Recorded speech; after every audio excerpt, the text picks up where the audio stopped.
Hi, my name is Isobel Maksoudian, and I was the NSDA 2023 National Champion in Big Questions debate. Today I'm going to be breaking down the mechanics of my final round and explaining the strategies I used and how I employed them throughout. Just to start off with a quick topic debrief and why I ended up deciding to argue on behalf of the neg. This topic was a little bit complicated because it's sort of charged in that people very predictably have preconceived notions about whether humans are primarily driven by self-interest or whether it's more of an altruistic motivation that drives us. So when I was deciding which side to take for the final round, my preference was negative, just because I knew I could bank on pathos and that emotional argument to back my logical explanations of why humans are not primarily driven by self-interest. It's always a good idea to consider biases that people may have when approaching the round, especially the judges. Judges are supposed to enter into rounds with essentially no bias of any sort, but obviously that's next to impossible regardless of how much training you have. So it was an incredibly important consideration for me when I was thinking about this, and I eventually decided to select the negative side just to play into my assumption that people would lean more towards the idea that humans are mainly motivated, or at least partially, to the extent where we can't say there's a primary motivator, motivated by altruistic intent and intent to help others, and not necessarily that we're so selfish that we only focus on ourselves and prioritize our own well-being. So that's why I decided to argue on behalf of the negative. On the affirmative side, I approached it a little bit differently than my opponent and talked more about empirics, just to really hammer in the fact that there is a logical explanation for why we would be driven by self-interest and not necessarily play into the emotional side of the argument. But I thought this topic was difficult to argue initially, but eventually I think you settle into a rhythm, especially with big questions. The topics are very different from any other type of debate I've encountered. I've done Lincoln Douglas and public forum throughout my time in high school, and both of those concentrate more on public policy, which I think makes it easier to debate in some ways because sometimes the policies are niche, and so judges approach it, and also simultaneously debaters are approaching the topic with less bias. Big questions debate topics are more focused around philosophy and questioning very basic fundamental assumptions that people make about society and humanity in general, which I think adds another layer of difficulty to the conversation. But it's all about learning how to approach that, and I can explain how I do so throughout the round. So without further ado, here is the 2023 National Big Questions debate round. Then I will begin a 5-minute speech in affirmation. Voltaire once said, "Common sense is not so common," a sentiment that should be taken into consideration more in our lives. We must be able to look past our preconceived notions of morality and reasoning to truly understand what drives us. That's why I stand in firm affirmation of the resolution resolved. Humans are primarily driven by self-interest. Observation. Human drive is complicated, and what is or isn't in our self-interest is possibly even more complicated. So when looking at this topic, we should be looking at the whole picture of human reasoning, including what goes into initial decisions and the reflection that influences our next decisions. Now I'll offer some definitions. First, primarily from Oxford Languages, is for the most part or mainly. 2, driven by Cambridge, is someone who is driven is so determined to achieve something or be successful that all of their behavior is directed towards this aim. So the first thing I'm noticing rewatching this video is that my opponent introduces some observations and definitions. Much like Lincoln Douglas and public forum debate, these observations and definitions can become very, very important in the round as framing. So one strategy that I employed throughout nearly all of my elimination rounds and pre-elimination rounds before that was introducing a burden to the round, or an observation that either the negative or affirmative side will use. The affirmative side, for example, to say that the AF must prove that humans primarily are motivated by self-interest, meaning that no other motivator or combination of motivators can equate nearly half of our motivation behind any action, and that it's obviously always going to be a majority of that motivation falling under the category of self-interest.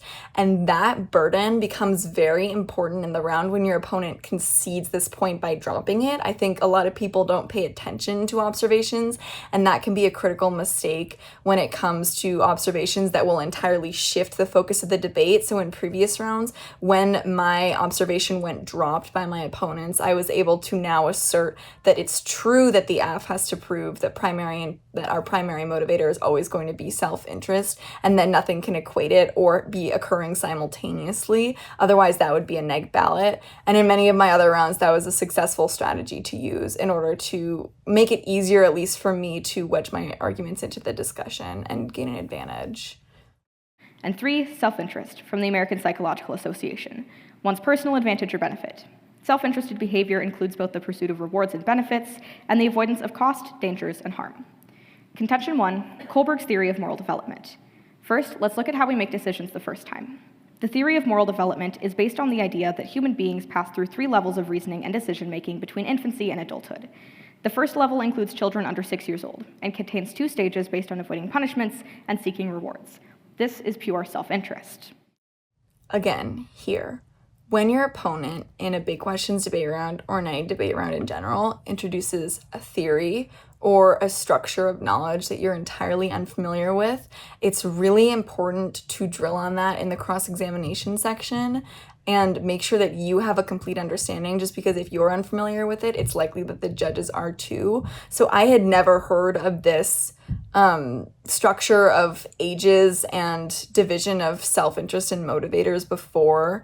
And honestly, I think my strategy was mostly to pick it apart off of what my opponent was reading off me into the round and respond based on that. But also, if you're confused, it's totally fine and very strategic to ask questions in cross-examination, either to get a better understanding, to help the judges get a better understanding, or to sort of expose how your opponent has a lack of understanding of their own cards and evidence. The second level includes children between 7 and 11 years old and contains 2 stages based on conformity with our peers in the law, and is where we first see self-interest in interactions with the rest of society. The third level is what most people over the age of 11 are technically capable of, and is where we see truly altruistic behavior without thinking of personal gain. The highest level is eliminating all personal bias or connection and looking only at the facts and impacts of a situation. While the majority of people, anyone over the age of 11, are capable of level 3 decision-making, it's not what primarily drives us. According to McLeod in 2023, only 10 to 15% are capable of abstract thinking necessary for stage 5 or 6 post-conventional morality. That is to say, most people take their moral views from those around them, and only a minority think through ethical principles for themselves. Generally, while people are capable of thinking and acting outside their self-interest, most people are never actually driven by that altruistic thinking. The mere capability of non-self-interested thought is not the same thing as a primary motivator of humans generally. Another note on this debate: all of the debaters approaching this topic are very aware, I think, that it is nearly impossible to definitively deduce what is motivating us. My argument for much of this round and much of this tournament was that looking at actions is the best way that we can decide whether people are acting primarily out of self-interest, just because it follows that if we're acting in accordance with our desires, then the actions can equally as likely be analyzed for an accurate depiction of our thoughts and manifestation of our desires. But my opponent introduces evidence later in the round that directly questions people. Some issues that I didn't necessarily introduce into the round with that are that people could lie and surveys like that. And so that's another thing about big questions debate topics, is that some of them are very, very broad, and it's nearly impossible to get concrete empirical evidence that can draw an exactly linear connection between 2 ideas. And so that's where you have to start getting creative with arguments about actions being the best way to deduce it, or like directly asking people. That evidence was really creative, though I hadn't seen that up till this point in the tournament. Yes, in certain situations, people display non-self-interested behavior, but scientifically and historically, people primarily are incapable of higher-level moral decision-making. Contention 2, choice supportive bias. Now let's look at how we reflect on decisions we've already made and how the perceptions we create of those outcomes influence our next decisions. There are a myriad of unconscious biases that affect every person, including one called a choice supportive bias. Again, here, one of the critical points I established later in this round is that in order for us to deduce what humans are primarily motivated by, we have to first understand that motivation must be conscious. And so when you approach debate rounds with a very concrete and in-depth understanding of the topic, contentions like this that very clearly sort of subvert these ideals and understandings click and stick out to you immediately. you can like scribble something down in your notebook. That's another point. Always be taking notes and writing in your flow throughout the constructive speech. But once you notice something that really stands out to you like that, it's really important to hammer on that later in the round. But if it's super clear, you don't necessarily need to spend a lot of time on it. This contention that my opponent introduced was entirely new to me. I had never heard this argument before, tapping into the idea of unconscious thought and how that played into this debate round. You'll see my response later, but once again, when you're introduced to very extremely new arguments, it's important to think about them logically and critically rather than getting overwhelmed and focusing on how confused you are, because often there's a simple enough response, or once again, it's confusing enough that the judge isn't going to vote on it, even if your opponent does get away with it and you don't have the clearest or most articulate response to their points. According to Lind et al. In 2017, quote, false memory in the context of choice supportiveness is when new attributes that were not part of the original options are remembered as presented, and if their values are considered positive as belonging to the chosen option, and if negative as belonging to the foregone option. They represent a more dramatic and radical departure from reality than simple fact distortions, in that an entire new piece of non-existing evidence is remembered, unquote. Now that was a convoluted run-on sentence, so let's break down what it actually means. Basically, we like to reflect on our decisions as if only positive outcomes came from them, even remembering more positive outcomes than actually happened. In general, people enjoy being correct, and will therefore insist that their intentions in any given situation led to the good outcome of said situation. This bias exists in conjunction with hindsight bias. According to Cherry in 2022, quote, the term hindsight bias refers to the tendency people have to view events as more predictable than they really are. Before an event takes place, while you might be able to offer a guess as to the outcome, there's really no way to know what's actually going to happen, unquote. So we guess at what the outcome will be, which is where that choice supportive bias comes in again. The last time a similar decision was made, it was beneficial. We are biased to make that decision again because we believe it was a positive outcome the first time. That drives our future decisions in similar situations, believing that it will have a similar, self-interested outcome. This phenomenon means that we never really know what our original intentions were, but we believe they were self-interested and will be driven by that same self-interested outcome, making those decisions in and of themselves self-interested. When we look at hindsight bias in tandem with our choice supportive biases, it's not that far of a leap to believe that people choose to believe that their actions actually were in their self-interest, despite what their original intentions were. Regardless of what step in the decision-making process determines drive, it's clear that primarily we are driven by self-interest. People default to making self-interested decisions because they're easier to rationalize and because they protect us. This bias towards self-interest only gets stronger after the fact. If I make a decision that works to my benefit, I'm going to be motivated to make a similar decision in the future. In this way, we are always motivated by self-interest based on our past outcomes. While humans are capable of community-based altruistic thinking, that is not how we primarily make decisions. Humans primarily default to self-interested modes of thought. Then, when we gain benefits from the self-interested decisions we made, we are influenced to use that same method for future decisions.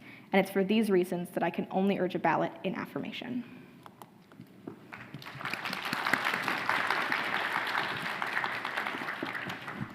I'll start time on my first word. Opponent ready? Okay, perfect. It's because of all the altruistic actions that got me on this stage here today that I negate the resolution resolved. Humans are primarily driven by self-interest. To start, the negative debater offers the following definitions for clarification in this round. Primarily means of chief importance. Self-interest is one's personal interest or advantage, especially when pursued without regard for others. Altruism is behavior motivated by a desire to benefit someone other than oneself, and to be driven is to be propelled or motivated by something. Next, the negative offers an observation on the resolution to frame this debate. Because the opposite of self-interest is altruism, while the affirmative argues that self-interest is the primary motivator for action, the negative defends altruism as a motivator equal to or greater than self-interest to win this round. If there is any doubt that self-interest is the primary motivator for human action in the majority of circumstances, it must be a negative vote. Here is where I introduce an observation that is sort of a power play that I use throughout this tournament. It really heavily and severely limits the scope of the AF and the ground that the app has to cover, and sort of expands anything that would constitute a negative win. And in earlier rounds, whenever that goes dropped, I always make sure to bring it up to the judge. Just another point on how useful observations can be in the debate space. Contention 1 is altruism has a biological basis. Empirical evidence shows humans evolved to be altruistic. Blair 2021 writes humans behave altruistically towards strangers with no chance of reciprocation. So, Just a note on how to structure your big questions debate case potentially. I'm coming to big questions with a very clear background in Lincoln Douglas and public forum debate. I've seen big questions debate cases written in a variety of different ways. The way I like to do it is structure it with contentions, as you would do in Lincoln Douglas or public forum. I find that it's easier to look back on your case, to reference it later in the round. You can also write your case as an essay though. I've never tried that. I'm sure it works fine depending on how you structure it. Second note is that with these big questions contentions, you'll notice that I'm very clearly applying to pathos, logos, and ethos different styles of argumentation. I think that they're very helpful just because you can't solely rely on playing into people's biases that they're not entirely self-interested or motivated primarily by self-interest. You should also try to find empirics that you can link back to your case and use as warrants to support your argument, just because you never know what type of judge you're going to be competing in front of or what types of arguments your opponent is going to introduce. Often then, if you have a diverse case with lots of different reasons coming from different fields of study and also appealing to different styles of argumentation, it's much easier to cross apply and reference your opponent's arguments and have a better and more cohesive debate and argument. Evolutionary theorists argue that human altruism evolved through group selection, in which groups of altruists were naturally selected for because they had a comparative advantage over other groups. Human altruistic dispositions evolved through cultural group selection and gene culture coevolution, and there is empirical evidence in support. In addition, human motivations have plasticity, thus it's impossible to single out self-interest as a primary motivator in the first place.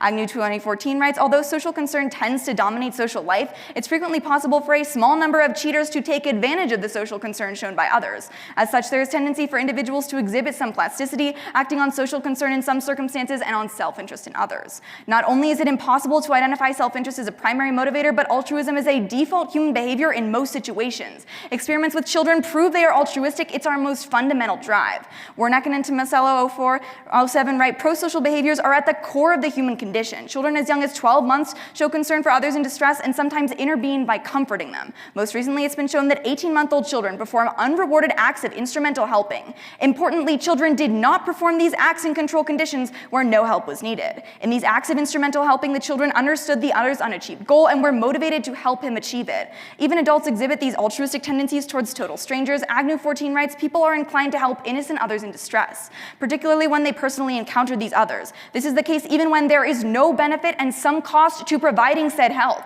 This proves that even without a personal connection, individuals act in ways which harm themselves in order to act altruistically by helping others. Contention News 2's cooperative behavior throughout human history proves altruism is stronger than self-interest. Interdisciplinary evidence proves that cooperation is more common than selfishness throughout history and in present day. Bankler 11 writes, 75% of US cities with populations of more than 50,000 have successfully adopted some form of community policing, which reduces crime not by imposing harsher penalties, but by humanizing the interactions of the police with local communities. Dozens of field studies have identified cooperative systems, many of which are more stable and effective than incentive-based ones. And in experiments about a cooperative behavior, a minority of people, about 30%, behave as though they are selfish. However, 50% systematically and predictably behave cooperatively. In no society examined under controlled conditions have the majority of people consistently behaved selfishly. Contention 3 is giving in the world around us, and subpoint A is parents. Kidspot 17 writes, Angel Care's food insecurity report showed that parents, particularly single parents, made sacrifices so that their children could eat. Parents skipped meals more frequently than children, cut meal sizes, and went hungry in order for their children to eat. Parents devote their material wealth, time, and energy into raising their children, even going so far as to sacrifice their health and well-being in the process to give their children better lives. Subpoint B is charity. The act of forsaking your own wealth to improve someone else's life is fundamentally altruistic, and the behavior manifests in people across the world. Data collected by the World Population Review in 2020 reveals that some of the most charitable nations in the world are developing, such as Nigeria, Myanmar, and Ghana, all which rank within the top 10. In addition, Axelrod 14 notes poorer and middle-class Americans are more likely to donate than are the wealthiest people in the country. According to a report released by Monday by the Chronicle of Philanthropy, between 2006 and 2012, Americans earning less than $100,000 increased the amount they gave by 4.5%. This tells us that the amount of wealth people have is irrelevant to the amount they give. Altruism persists. Subpoint C is frontline workers. Broadleaf23 writes, 82% of all workers in the US are in frontline roles. The altruistic tendencies of frontline workers were highlighted during the COVID-19 pandemic, where nurses, doctors, EMTs, and many more continued to help those in need in the midst of a dangerous viral outbreak. Do It All 20 notes, healthcare workers caring for patients with COVID-19 had low stress levels, although they still had fear of being infected. A low stress level among healthcare workers indicated their professional devotion and altruism during the COVID-19 pandemic. It's because of the persistence of healthcare and other frontline workers every day and during the COVID-19 pandemic specifically, along with the sacrifices of parents, donations of people across the world, even those without enough wealth to sustain themselves in the first place, and cooperation that guides our actions every day that I am proud to negate this resolution. And I stand ready for cross. Okay, as I spoke first, may I have first question? Yeah, go ahead. Okay, then if all judges are ready, I will begin 3 minutes of questioning starting now. How many people were frontline workers in the pandemic? So what I'm saying is that right now in the current day, we see 82% of Americans taking on frontline roles. And what I'm saying then is the frontline workers who continued to work during the pandemic were displaying their altruism. One note. Because cross-examination is essentially the only time in the debate where you're speaking directly to your opponent, the rest of the debate round, you're essentially communicating with the judges because it's them you're trying to convince, not the person on the opposing side. You need to be prepared to answer difficult questions, and you need to have a very deep and comprehensive understanding of your case so that you can explain it to others if your opponent should bring it up. A key note here is that you should never allow your opponent to misconstrue your evidence. So for example, if my opponent was asking me, like in this instance, about how many health workers were working during the pandemic, I take this opportunity to clarify that the point of the card and the message that it's trying to articulate is not necessarily relating to the number of healthcare workers. So once again, cross-examination is very much another opportunity for you to continue rebutting and argumenting and providing argumentation. So you should take this opportunity to clarify any pieces of evidence that might have come out a little sticky or not necessarily been communicated extremely clear to the audience, and also never let your opponent push you around, but also be polite. It's very important to show respect. Okay, so can I have a follow-up on that? Yeah. You're saying 82% of people are frontline workers that worked altruistically in the pandemic. No, those are two different facts. What I'm saying is that frontline workers, many of which rushed back to their jobs during the pandemic, still work today in those frontline roles, and we still see this 82%, which is a majority of society, thereby upholding the resolution in the first place by showing that people will act altruistically and give up their lives, take on this risk of death by going to work every day and serving others in need while receiving little to no benefit for themselves. Can I have a question? Yes. Okay, so if we're looking at this C1 of we're talking about benefits, and we're saying that idealistically people above the age of, 11, are acting altruistically, but we don't see that. How is that a reason to vote for the affirmative? Okay, so once again, what we're seeing here is that only 10 to 15% of people are capable of making decisions that are not inherently self-interested. I'm taking this opportunity in cross-examination to question the ties that my opponent's evidence as introduced in their contention 1 holds to the actual resolution they're supposed to be upholding. It's very important to ask whether or not the warranting done in case actually has a substantial link back to the thesis that they're supposed to be upholding, just because otherwise it's entirely non-topical. My opponent's card, for example, here says that kids over the age of 11 and on are the only ones that can genuinely feel altruism. That's not necessarily substantially a reason to vote in the affirmative. So it's very important to question.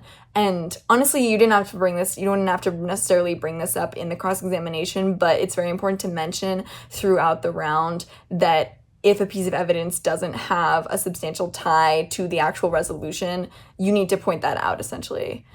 Because otherwise your opponent can just get away with it and misconstrue the evidence to say whatever they want. But if you very clearly go after the link between your evidence and the actual end result, which is the conclusion they're drawing from it, you're going to be able to make more progress in the round and have more substantial rebuttals that are comprehensive. So what we're going to be seeing at the end of the day is that while technically everyone could be capable of this, which is why we do see altruistic behavior, it's not what's primarily driving us. It's not what most people are doing, and it's not what people are doing. Can I just have a quick follow-up? Yes. So where exactly are we getting this number 10 to 15% are only ever always capable of acting altruistically? Yeah, so that's from McLeod in 2023 that was published in the simplypsychology.org. He has a PhD in psychology and has published several studies. Okay, so that's saying that no one else outside that 10 to 15% can act altruistically? Not primarily. Not primarily, and how is he exactly determining that? Here, I'm questioning the methodology that my opponent's source used to formulate this experiment from which they're deriving a very sort of unreliable, unreasonable claim I perceived at the time about altruism and self-interest. It's important to not necessarily just question the actual outcome of the experiment, but also the methodology that the researchers were employing in order to get there. Just as an example, my opponent cited earlier a card that talked about an experiment where individuals were asked what their motivations were. That sounds promising as far as tying the AF back to the resolution. However, the lack of knowledge surrounding the methodology means that we could be relying on an experiment that was only conducted in the United States and doesn't necessarily hold implications as far as the rest of the globe goes. It's things like that that really could make or break a really important card in the round. Okay, so once again, we're going to be seeing that it's through the stages of moral development. The study is used by asking people moral questions and asking what they would do, and then once they have the answer, they ask why they made those choices. And those choices are only ever altruistic or non-self-interested in about 10 to 15% of people total.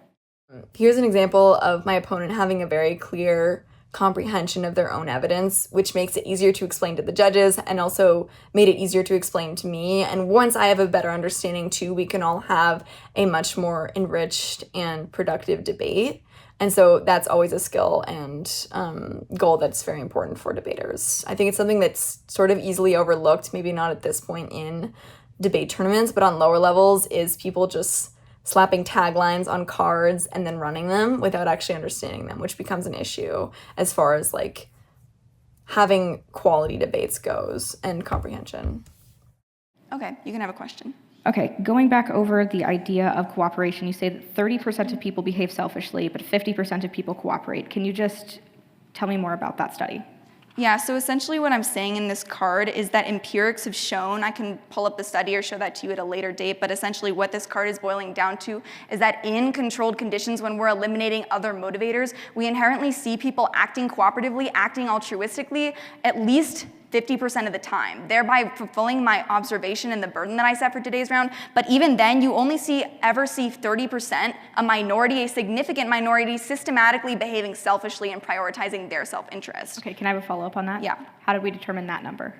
How are we determining that number? So the way that that number was determined was by conducting studies in which people were forced, or they felt some sort of dilemma. They were faced with a conflict and then seeing how they reacted, essentially. Okay, and were they asked why they made those choices?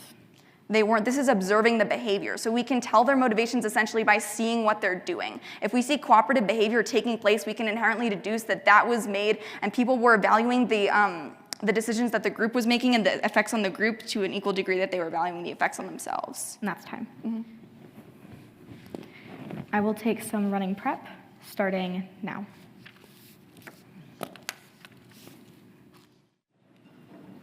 I'll stop prep there with a minute and 20 seconds used, which is 140 remaining.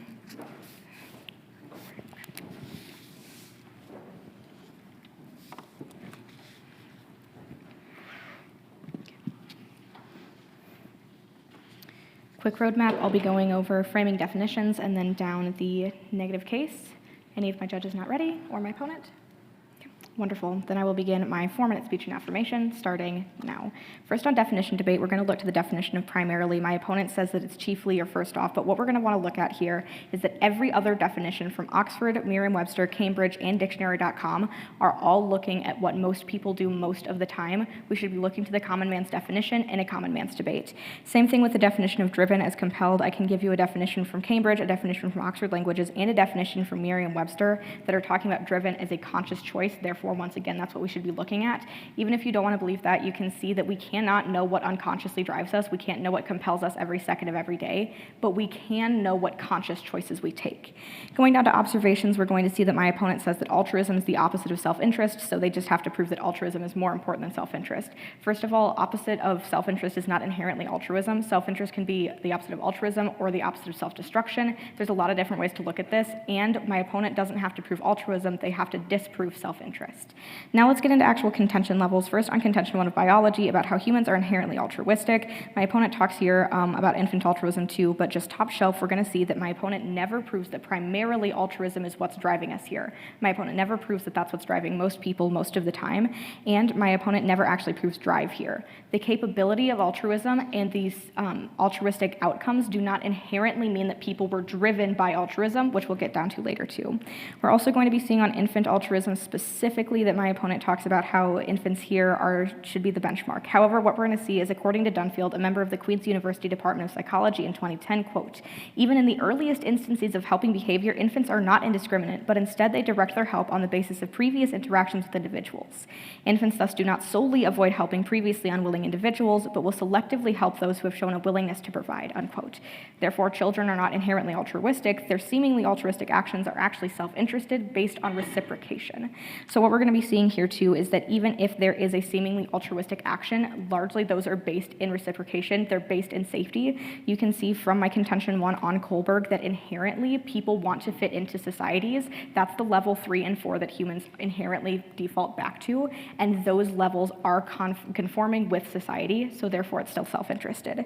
Then we're going to be going down to the contention 2 on cooperation. My opponent gives a study here about how 30% of people behave selfishly and 50% of people cooperate. However, when asked in cross-sex, my opponent could not tell you that they were determining drive in this study.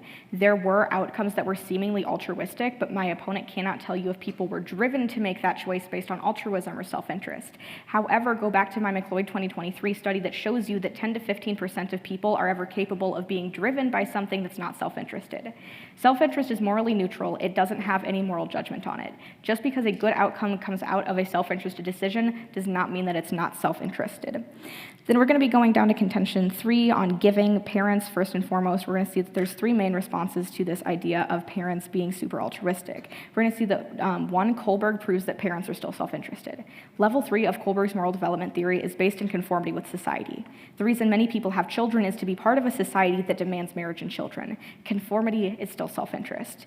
2, the negative assumes that any use of time, money, or energy is not within our self-interest. Children are a legitimate reason to spend time, money, and energy. It is in no one's self-interest to hoard money, disconnect from society, and sit around conserving their energy.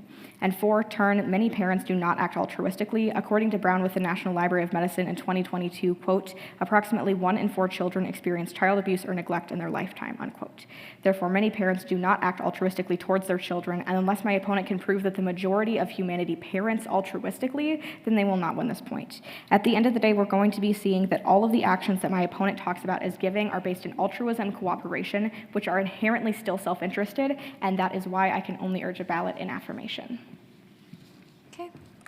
I'm going to start running prep right now. Just a quick note on the strategy I've used here. Big Questions as a debate format draws influence from both Lincoln Douglas and Public Forum, with the topics that we address more similarly aligning to Lincoln Douglas's philosophical and sort of ethics-centered discussions, traditional LD at the very least, but it very clearly draws influence from the structure of Public Forum, and in accordance with that influence with Public Forum, the role of the negative rebuttal here becomes important later in the round, but to clarify, the only job that the negative has in this rebuttal speech is to respond to the affirmative constructive and create argumentation surrounding that. There is no responsibility to respond to the affirmative rebuttal because, in accordance with the standards established by Public Forum, that would place an unfair burden on the negative because you have the same amount of time in this round as the affirmative to perform your first rebuttal, but you would have much more content to address if you also had the responsibility of discussing the affirmative's rebuttal points too. So just for an off-time roadmap, I'm going to start with framing of the debate and some definitions, and then I'll later move on to my opponent's 2 contentions. Is everyone ready? Okay, awesome. Opponent ready? Cool. Start time on my first word. Judges, we're going to be looking to the top of my opponent's flow and going down it. First of all, they say that the human drive is complicated and we have to look at the whole picture of human reasoning. That's going to flow in favor of the negation. Let's look at why. First of all, what that means is in order to prove primary in this context, my opponent has to show you that when self-interest and altruism actually come into conflict, when people are forced to choose between themselves and the group, they actively, the majority of the time at the very least, choose themselves. They don't sufficiently do that. We'll explore that later. Starting right off in the first negative rebuttal, you'll notice that I spend a substantial amount of time on framing. This was a very conscious choice because in big questions debate, since you're focusing on these huge general ideas and theories, paving a very clear path for the judges to vote off of becomes very, very strategic and important. So taking the time to run through all of the definitions in your and your opponent's case and discuss any discourse between them is strategic because sometimes your opponent drops the definitions debate, which can become very important as far as including or excluding evidence in a topicality sense. But also, observations can give you such a clear win at the end of the day in these debate rounds. So I made the choice very consciously to focus on that early in my rebuttal speech and make sure to address that before any evidence. Later. First of all, this definition of primarily is most part. I agree with that. Our definitions are essentially the same. I'm saying chief importance, that can be narrowed down to the same thing. Now they're saying that driven means all behavior, and that essentially this is going to mean all conscious behavior. This is going to work against my opponent. Let's explore why later in their second contention. But first of all, C1 of the benefits. They're saying that they've outlined the different stages to you of human life, and they're saying that only people past the age of 11 can actually act purely altruistically. I would say this flows in the favor of the negation for two key reasons. First of all, we're seeing that in the majority of society, people are over the age of 11. So if you're using this idealistic situation, it actually flows in the favor of the negation. And then second of all, I would tell you that if we're only weighing pure altruism, that's going to be difficult to do. And in second place, I don't even have to prove to you that altruism is being prioritized. I'll remind you of the burden of the negation in this case, which has only been set by the negation. Once again, the burden comes up a lot in this debate round just because for me, it was a very clear way for me to articulate how I was winning off of each card that my opponent introduced, just because a lot of them were focused more on the idea that the negation has the burden of proving that altruism is the primary motivator. So switching up the framing can serve as like a source of confusion for your opponent. I'm telling you that I have to say only that altruism and self-interest are valued equally, or that self-interest or altruism is valued more. Not that altruism is primary. That's an unfair and abusive burden to set. Another note, when you're in a finals round or any debate round with one or more judges, it's very critical to read the faces of the judge as you're debating. And that is one of the reasons why you want to make sure to look up. If a judge is nodding at what you're saying, you can keep going. But if they look kind of stone-faced and confused, it's either time to clarify your statements a little bit more and crystallize them, or it's time to move on. And then the second reason why it's important to look up from the judges is just because it makes you appear to be more confident and knowledgeable, and also just makes you seem like a better speaker. So that's very strategic. I would recommend doing that. Another note on strategy here, the way I approach a rebuttal speech and big questions debate is just essentially by doing a line by line. So I'm going down my opponent's contentions. At the end, if there are any that I feel are necessary to reiterate or clarify, I'll go back. But I find it most useful to just do the same line by line descending down the flow that I would do in Lincoln Douglas or public forum. Now, once again, they're saying that this one study is going to be applicable to the general human society. I would tell you, first of all, no. You can look to my concrete examples of how people are actually behaving in the real world and not just under controlled conditions. But even then, I give you plenty of statistics telling you that under controlled conditions, they will at least 50% of the time behave cooperatively, altruistically. Now, they're saying that some people can be motivated, but they're not actually motivated by altruism. I'll tell you, first of all, how do we determine that? Because they're saying that people are reflecting and they're saying that they only acted altruistically out of their self-interest. Once again, I tell you that that's essentially a negative ballot, because if we see them valuing their own well-being to the same degree as they're valuing the group's well-being, that's going to be valuing them both equally. That's going to be a neg ballot. Here is a point in the debate round that I sort of look back upon and reflect upon how I could have improved. When you are approaching the rebuttal speech, it's very critical to consider what arguments your opponent values the most and perceives to be the strongest. Those arguments you want to hit harder, more cleanly, and sort of efficiently diffuse and provide a lengthened explanation on. And so if I could go back and redo this round, I would spend a much longer time debunking this one experiment. It becomes very important later in the round.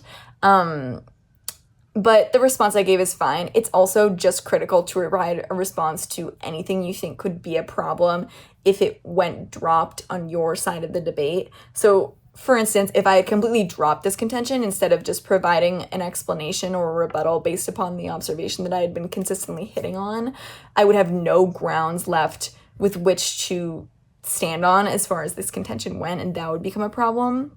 Because then, off of the path of least resistance, it's extremely simple for my opponent to just breeze by and extend that cleanly to the end and then win off of it.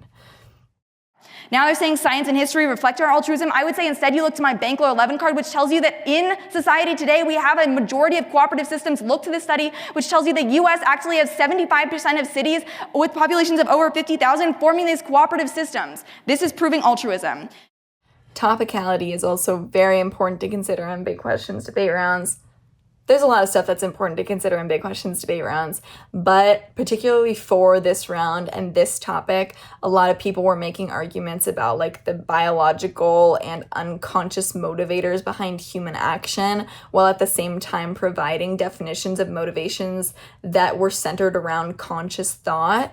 It's very critical to point out inconsistencies like that in case.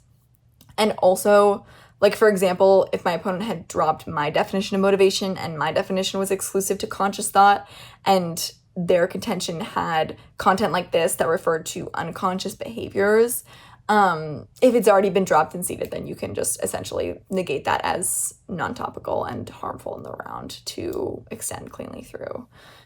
Now let's look at their C2 of the hindsight bias. First of all, I would tell you that under their definition of driven, you can't even apply this in today's round. If it's an unconscious tentative pattern for us to eliminate the negative emotions that we're feeling and always be motivated by self-interest and eliminate negative things, that's inherently not going to flow through to the side of the affirmative because that's not being considered consciously. And then I would tell you that if they're saying that we actually are doing this consciously, that we're consciously suppressing these actions and thoughts that are not in our self-interest, that in the first place, that's not going to flow through because that's not what they're talking about.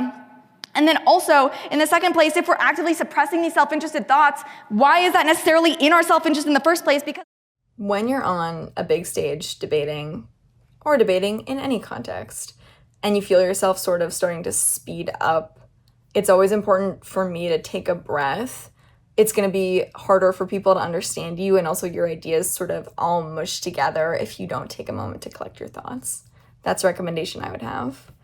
it's because then we're avoiding doing things that are actively going to harm us or that are going to help us. Now they're talking about unconscious bias, and once again, this unconscious bias isn't going to flow through because that doesn't fit under their definition that they give you of driven. You can wipe this off the side of the flow. Then they're saying we're guessing at the outcome because we never really know, so it's self-interest. Another sort of critique I have for myself here is reiterating the same thing over and over again. Once you say it, the judges should hear it, especially at this level of performance or in any elimination round. Presumably you have more experienced judges or judges that are at the very least not entirely new to the activity.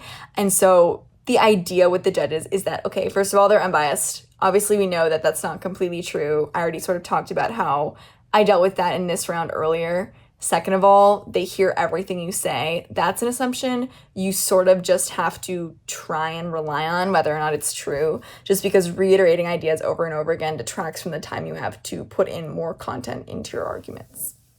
I would tell you once again, this is relying on the fact that we're using this unconscious bias to guide our everyday thoughts. This isn't under their definition of self-interest. Then I would tell you, once again, how are we always eliminating and using these road-colored glasses? I would tell you that we actively... Here, I accidentally say road-colored glasses instead of rose-colored glasses. I was really embarrassed when I saw this for the first time, but I do think it sort of shows that not every little mistake you make is entirely relevant. Debate is about strategy and demonstrating your thoughts in an articulate enough manner that they are widely comprehensive to an audience. And so if you make little mistakes like that, it really doesn't matter in the end, as long as you're communicating your ideas clearly and like the big picture stuff. Actively look to examples in the status quo of people that are recognizing these negative aspects of society and working to combat them. Let's look at the frontline workers I tell you about. Let's look at the parents who recognize that their children are starving, or the frontline workers who are recognizing that people are dying. Quick note here on stance. So first of all, I talked about eye contact earlier and the importance of that. I'm also gesticulating a lot and using my hands. That can be strategic if you do it occasionally to drive home a very important point. I would say I'm moving around a little bit too much to the point where it's slightly distracting. It's never a huge issue. I think that the powerful debate, sort of slamming your arm down in the air, can add a great sort of emphasis on your speech or your ideas. So I would say it's pretty strategic to try that out. That we actively have these issues in society we need to combat. Those people are not putting on these rose-colored glasses because they're actively working against their self-interest when they put their own lives at risk. Once again, what this debate is going to come down to is that my opponent actually gives you no concrete examples of people actively putting their own self-interest over the interests of the community. Crystallization at the end of a rebuttal is the most important thing you can do in a debate round. If, for example, you have judges that aren't necessarily hearing every word you say, as long as you're crystallizing at the end of your speech and very, very clearly articulating how you're winning, why you're winning, the points that your opponent has said, the points that you said, why they outweigh, and such and so on, it's going to be much easier for you to gain that ballot at the end of the debate round. And also, once again, extending just quickly a little sentence about observations, if those have become really strategic in your round, I would recommend that. That means that they're not proving to you primarily due to our seated definition that we both agree on, because they're not proving that we will always promote our own self-interest over the groups. And I stand ready for cross. Quick note on weighing here. You'll notice that as opposed to Lincoln Douglas or Public Forum, which frequently use weighing as a metric by which to measure who wins the round, Big Questions is more centered around whether or not a topic is true or not, whether it's true or false, which to me makes weighing a little bit more difficult just because you're not necessarily comparing potential future impacts. It's more analyzing actions we see manifesting in the world around us and weighing the truth of those actions and not the probability. And so the way that my opponent and I both sort of approached this in the round was just by providing real life examples and trying to support the truths that we were both advocating for. And I would say that's usually the most effective way to sort of handle weighing in a Big Questions debate round. As I was first speaker, may I have first question? Yeah. Okay, then I will begin 3 minutes if all of my judges are ready.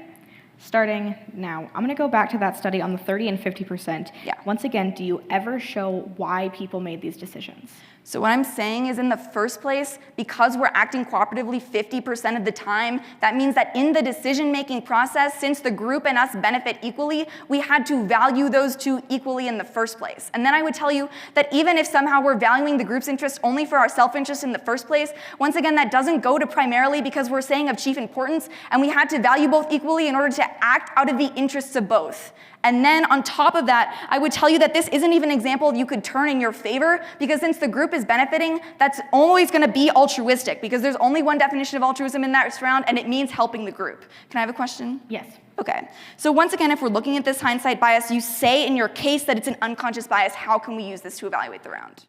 So here, when I'm asking my opponent about the unconscious bias part of their case, again, looking back, there are a lot of things I would change about how I did this debate round. It was by no means a perfect debate round, but looking back, the advice I would give is not necessarily to hammer so cleanly in cross-examination on a point that you feel that you've won on or that you are predicting is going to be dropped at a later point in the round. After this, my opponent goes on to completely drop this contention because I think they sort of realized that it wasn't necessarily entirely topical, at least not the way that they were framing it. There might be other reasons why they dropped it, but as a debater, I was fairly confident that I had sufficiently addressed this point, at which point I should have chosen necessarily another route of questioning to follow in the cross-examination section, just so that I could gain more ground and more of an advantage on substance that I hadn't covered as efficiently or that I wasn't clearly winning on in the eyes of the judges. bias. You say in your case that it's an unconscious bias. How can we use this to evaluate the round? Yeah, so that was a misunderstanding of the point. What this is basically saying is that we view our past decisions only as the positive outcomes that come from them, and that part is not what I'm arguing is self-interested. What I'm saying is because we see these good outcomes, we see these benefits, we are going to make decisions in the future that were like the decisions we made the first time. If I had water before this round and felt a lot better because of it, I'm going to drink water again before my next round because it was a good choice. So what I'm saying is that benefits have an influence on our next decisions, and because we benefited from something, it made us feel better. That's in our self-interest. It's going to motivate us to make similar decisions in the future.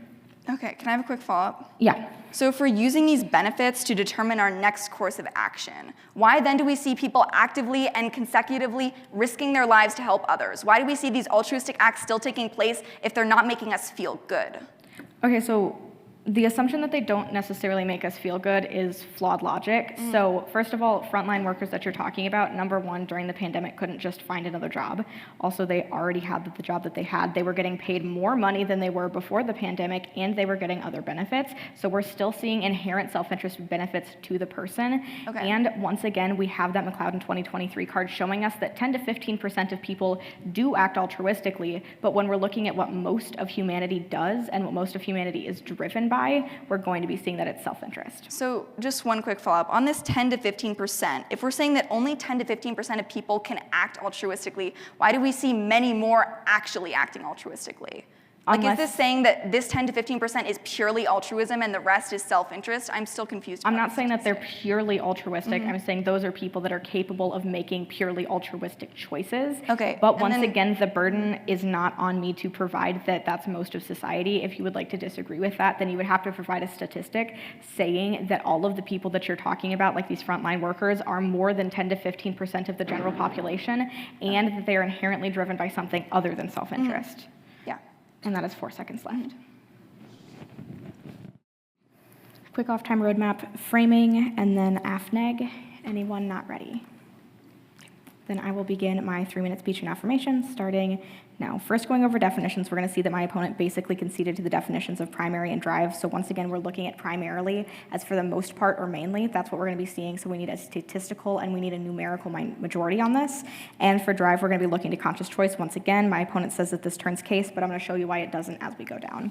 Then we're going to see contention 1 on Kohlberg. My opponent said that this flows neg because we're only weighing pure altruism here. However, number one, we're not only weighing pure altruism here. We're going to be seeing that pure altruism does in fact feed into self-interest most of the time, because only 10 to 15% of people are actually capable of non-self-interested thinking.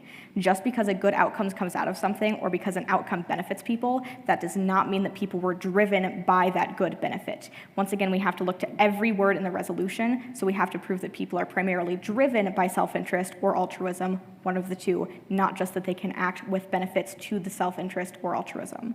Then we're going to be seeing that my opponent also said on this that we have to look at how people are behaving in the real world and how 50% of people behave cooperatively and altruistically. However, a couple problems with this. Number one, how are people behaving in the real world is not showing any kind of actual statistic, and my opponent likes to say that we should not be looking at something that was researched in a lab. We need to look at how real people act in the real world. However, there's really no way to mark that. What we're seeing, though, is that this specific study, this McLeod 2023 study that analyzed a bunch of other studies, shows us that they specifically looked into why people made the decisions that they did, the conscious choices that they took to do the things that they did, and that's what the resolution's asking us to look at. And once again, even if you don't believe that, the 50% that my opponent is talking about is 50% of people believe in cooperation and act in cooperation. However, once again, what we're going to be seeing is that cooperation is still inherently self-interested. We have these reciprocal relationships with the people and communities in our lives, so we give to them and they give back to us. Cooperation is inherently self-interested, and my opponent has never answered this argument.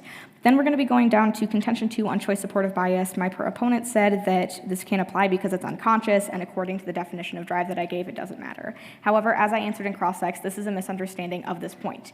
We're going to be seeing that unconsciously we do see all of the outcomes of things that we've done as positive, but looking back at those outcomes and analyzing those outcomes is what drives our next decisions consciously. If I do something that benefits me, I'm going to do similar things in the future. If I made an argument in my quarterfinal round that worked, I'm going to make that same argument here today because it was beneficial to me the first time, and that's how this choice supportive bias point works.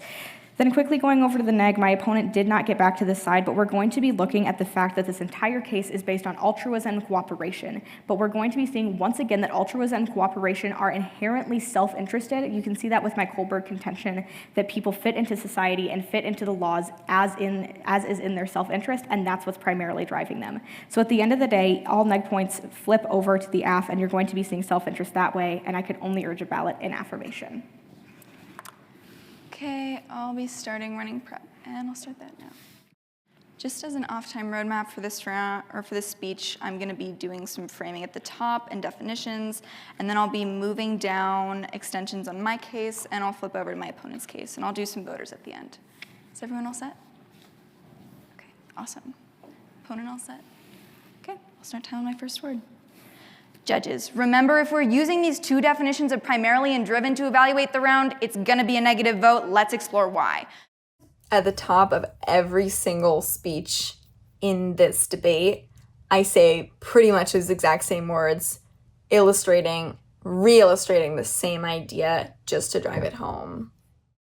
First of all, this burden, I'll extend it into this round. This went essentially unresponded to in the consolidation, so I'll remind you my opponent can't respond to it in their next speech. What that tells you is that as the negative, I only have to prove that altruism is valued greater than or equal to self-interest to win the round. When you're in a debate round, it's obviously not ideal that you spend time and take time out of your speeches to illustrate how your opponent has broken the rules or argued in a manner that was like unfair or abusive, but you have to do it depending on the context in order just to clarify for the judges and the audience why they should not have done something or how they did something wrong. And so just taking like even a second there to say my opponent can't bring this up in their next speech sort of heads off any rebuttal that they would articulate in their rationale addressing a piece of content that had already been dropped by them previously in the round. And so the idea there is to maximize the amount of time I would have in my last speech to deal with content rather than like broken rules. All obviously like a lot of debate rules are kind of fuzzy, but like sort of maybe like infringement on like standards or abuse. Since my opponent is coming up here and saying the only way we can evaluate it is based on this one study they give you, telling that people in some circumstances will 10 to 15% only behave altruistically. I say that's an incredibly abusive and harmful way that we can evaluate this round because it should include much more than just their one study that they've extended. But then I would tell you that inherently we can look to the results of these actions and who's actually benefiting to deduce motivators. I would say it's always strategic to provide multiple rebuttals. I think that's pretty standard for pieces of evidence that are being very clearly extended and sort of like hammered on and like clarified by your opponent repeatedly as the round progresses. Definitely having only one line of defense is going to be a problem because your opponent can spend so much time debunking your one rebuttal to their argument, and then it's much easier for them to win. If only the community is benefiting from an action that you're taking, we can deduce that it was taken with pure altruism or at the very least a majority of altruism. Now let's look at my extensions. First of all, extend the biological basis. My Valeric 21 card tells you that humans help strangers without chance of reciprocation. My style of extensions is very similar to Lincoln Douglas in public forum just because that's what I did before I did Big Questions Debate. Yours don't necessarily need to look like this. The most important part, though, is always going to be explaining what the card means in terms of the resolution and not just reiterating the tagline. What this means is that we're not doing it for conformity, we're not doing it for some benefit in the end, we're not expecting that, we're doing it because we're altruistic. Now extend my study, my Warnecken and Temelso 07 card that says that children will help others with no benefit and some cost. This essentially debunks their entire study that they're basing the entire round on because what they're saying is children will always act self-interestedly. Now, since I've proven that this study cannot be applicable to the entirety of the world because we see other studies actively working against it, let's refer and move on to my C2 of history and today. Once again, my Bankler 11 card is going to be key. It's telling you that 50% of people in these experiments will systematically behave cooperatively. Once again, since we're looking at who's benefiting from these actions, because of course we can't dig into the heads of everyone and determine those motivations, we're going to note that people without fail in empirics will systematically behave cooperatively at least 50% of the time. That's fulfilling that burden. Debate, I said before, sort of sometimes takes the form of a line by line, but more frequently, I think what I should have mentioned is that this line by line is a very intricate flow of ideas. So you can see that before I was extending cleanly my C1, but also at the same time cross-applying points in there to my opponent's contentions. That's, I think, a very effective way of establishing the dominance of your evidence and also staying interactive with your opponent's case. So it doesn't just become, once again, a laundry list of reasons why you win in accordance with like the evidence that you've already presented that the judges are familiar with. Now let's look to my C3 of giving. Once again, they didn't extend any of their responses to this contention in their last speech. Don't let them bring them up later. With that said, let's extend my points. First of all, this subpoint A of parents, once again, extend my Kid Spot 17 card that's telling you parents will forsake meals. They will forsake their lives for their kids. My opponent's responses, which they didn't extend, tell you that parents only do this to conform. So extensions, as I mentioned before, are an important facet of debate as far as fairness goes.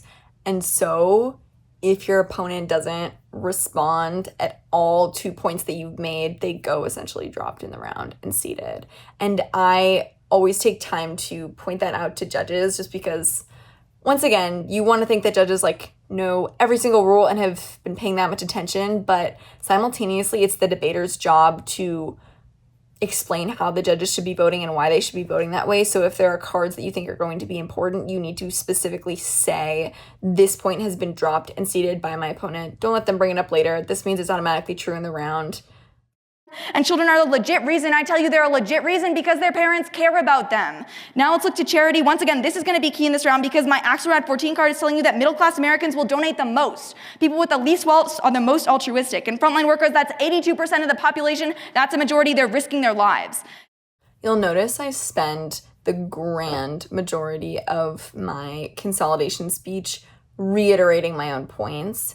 That's on purpose. If I perceive that my opponent hasn't extended a huge amount of new content or strong content into the consolidation speech that they just most recently delivered, I'm going to take most of this time to make some clean extensions that enable me to access different points in my case depending on what I decide I want to collapse on later. I have always been sort of a proponent of collapsing as late as possible in the debate space, just so that you have a lot of flexibility and a lot of options when it comes to arguments that you're eventually going to crystallize entirely and use as voters for the judge. Now let's look at the C1 of benefits. They're talking about this punishment, and they talk about this one study which they focus on. Once again, I've already debunked that study with an alternative study telling you that children are inherently altruistic. But even then, once again, I would tell you that just because 15 to 10% of the population in adulthood behaves purely altruistically, that doesn't meet my burden. I only have to prove to you that they value altruism and self-interest equally. Now in this hindsight bias, once again, I fail to see the relevance in this round, how we do things that benefit us. That's not addressing the conflict with altruism at all. So therefore, we can't say that this is necessarily primarily in the resolution. Once again, this is non-topical essentially, and it doesn't have any relevance. Okay. I will use the remaining 1 minute of my prep, starting now. Okay. I'll be going over framework, voters, and then I will begin starting now. Okay, so first we're going to be looking over how we have to look to every single word of the resolution in today's debate. My opponent has brought up some really interesting points on altruism, self-interest, and what we really act on and how altruism affects the world. But what the resolution is asking us in today's round is what drives people. The definition of drive in this round is based on conscious choices that we make. At the point that my opponent cannot tell you why people make the choices that they make, but I can, then you're going to be having an AF ballot every single time. We're also going to be seeing on observations that my opponent talks at the beginning of the round about how they only have to prove that altruism is at least as important as self-interest, if not more, because they're opposites. However, this is a fallacy that my opponent is perpetuating, that altruism and self-interest are on opposite sides of a spectrum. But what we are looking at is that self-interest and altruism go hand in hand.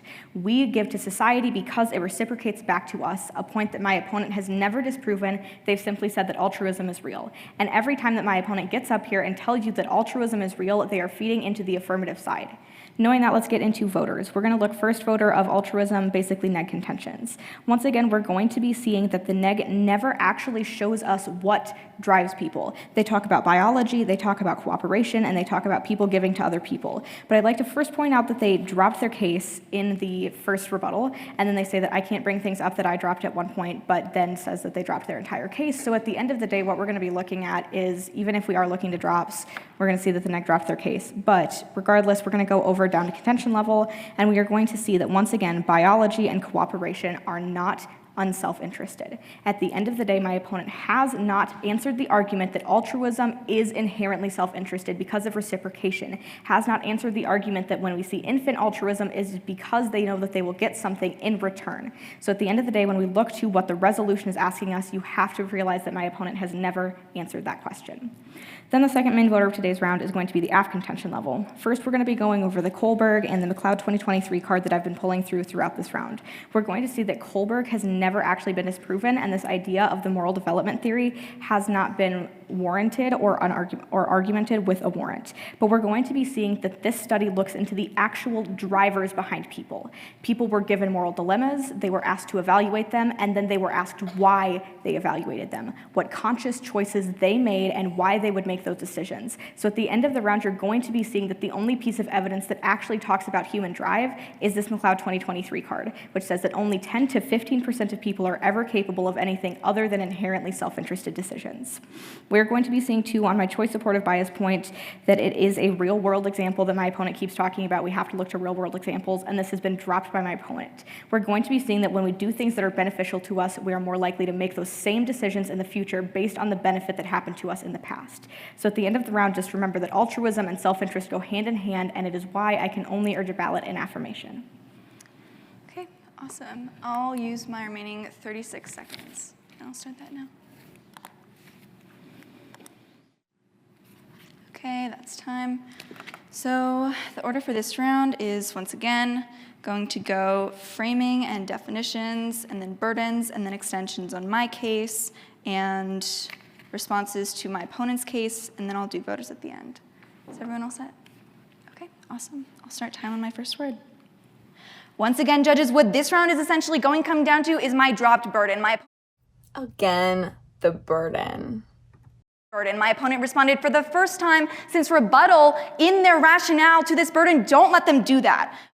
So, this is, I don't want to say an issue, but sort of just a facet or a truth of big questions being a newer debate form, is that there is generally less knowledge surrounding the rules of that debate, and also less structure established by experienced competitors that is like passed down through like generations of like debaters and competitors in competition.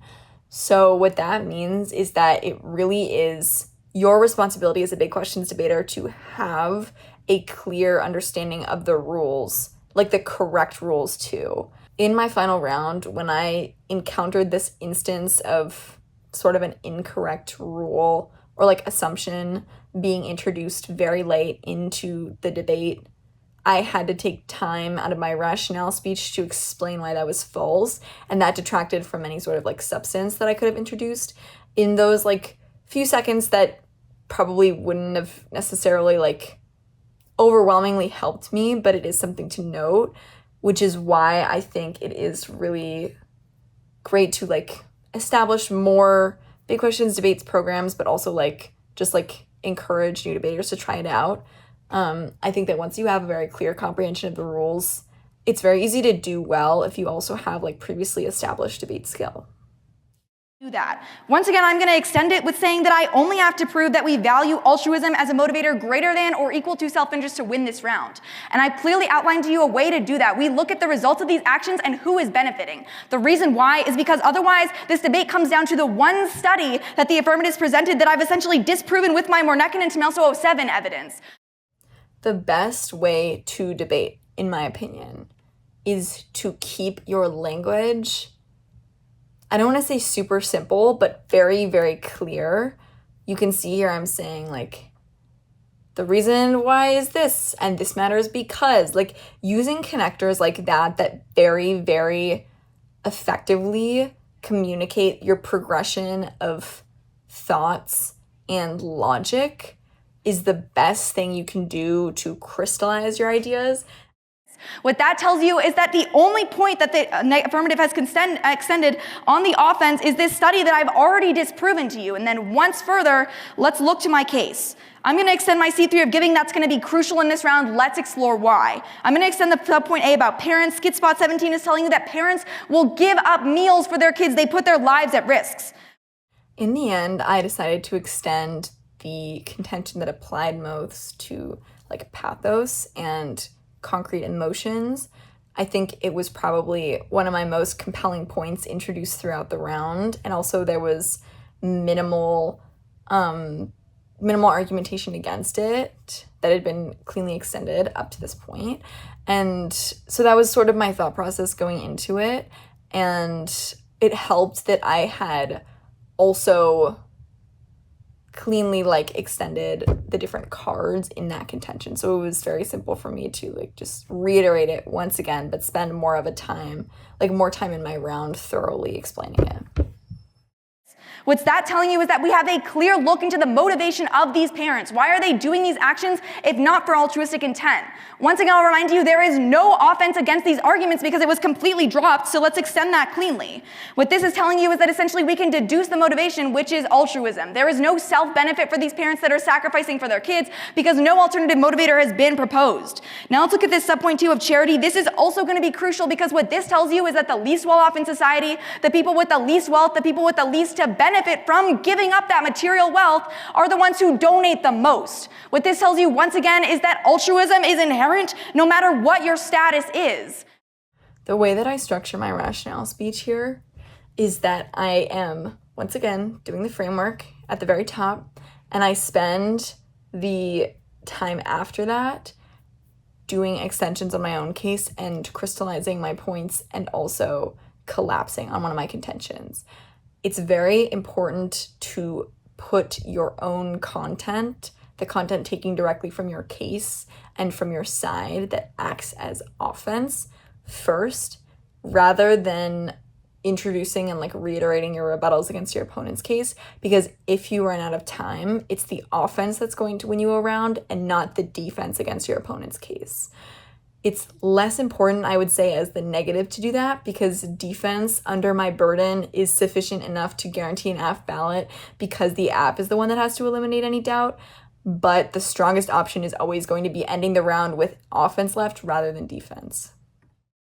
This is a majority of the situation in the population in general. That's my Axelrad 14 card telling you that middle and lower class Americans donate the most. This has gone essentially totally unrefuted in this round. That's a clean voter. That's telling you that altruism is prioritized, even though that's not my burden to prove to you. And on top of that, let's look to my opponent's case. Once again, they come up here in their last speech telling you that I haven't extended my case in the rebuttal. I'll tell you that, frankly, on the national stage, they should know by now that I don't have to extend my case in the rebuttal. That's what the consolidation is for.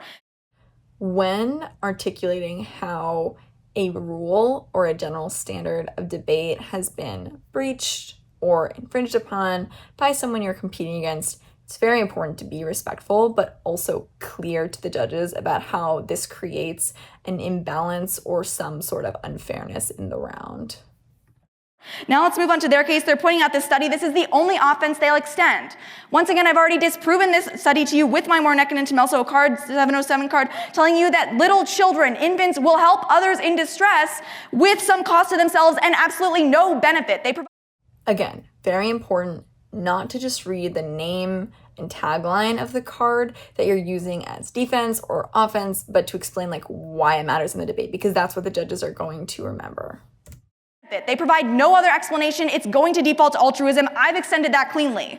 Now let's look at this. Let's look at some voters. First of all, you're voting on my burden, which goes cleanly dropped except for the rationale.